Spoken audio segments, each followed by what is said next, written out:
સુરત શહેરમાં આમ આદમી પાર્ટીના 2 કોર્પોરેટરો સામે લાંચ માંગવાનો ગંભીર આરોપ લાગ્યો છે.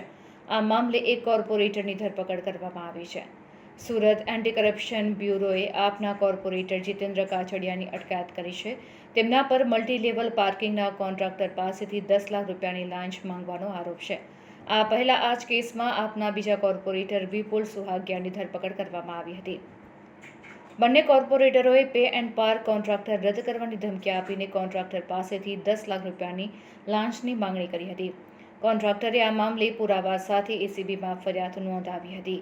પે એન્ડ પાર્કના કોન્ટ્રાક્ટરે સીસીટીવી ફૂટેજ અને ઓડિયો રેકોર્ડિંગ સહિતના પુરાવા એસીબીને સોંપ્યા હતા. આપના 2 કોર્પોરેટરોની સાથે સુરત મહાનગરપાલિકાના એક અધિકારી અને કર્મચારીની પણ સંડોવણી હોવાનો ફરિયાદમાં ઉલ્લેખ કરાયો છે. ફરિયાદમાં રજૂ કરાયેલા ઓડિયો રેકોર્ડિંગને ફોરેન્સિક સાયન્સ લેબોરેટરીમાં મોકલવામાં આવ્યા હતા, જ્યાં તેની સત્યતા સાબિત થઈ હતી. આ પુરાવાના આધારે જીતેન્દ્ર કાછડિયા અને વિપુલ સુહાગિયા બંનેને આ ગુનામાં આરોપી ઠેરવવામાં આવ્યા હતા. ગુનો નોંધ્યા બાદ જીતેન્દ્ર કાછડિયા ફરાર થઈ ગયા હતા.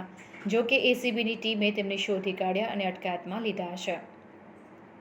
નોંધનીય છે કે ડાયમંડ નગરી સુરતમાં એસીબીએ વધુ એક સપાટો બોલાવ્યો હતો.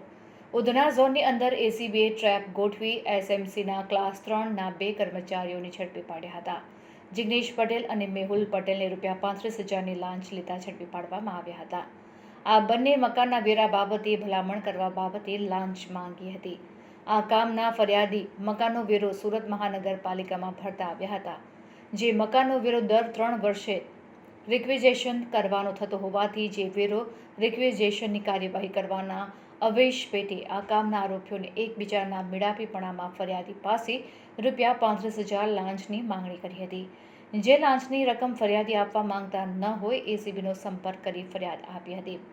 જે આધારે લાંચના છટકા દરમિયાન ફરિયાદી મેહુલ પટેલને મળતા જ તેમને હેતુલક્ષી વાતચીત કરી લાંચની રકમ સ્વીકારી હતી. બંને આરોપીઓ સ્થળ પરથી પકડાયા હતા.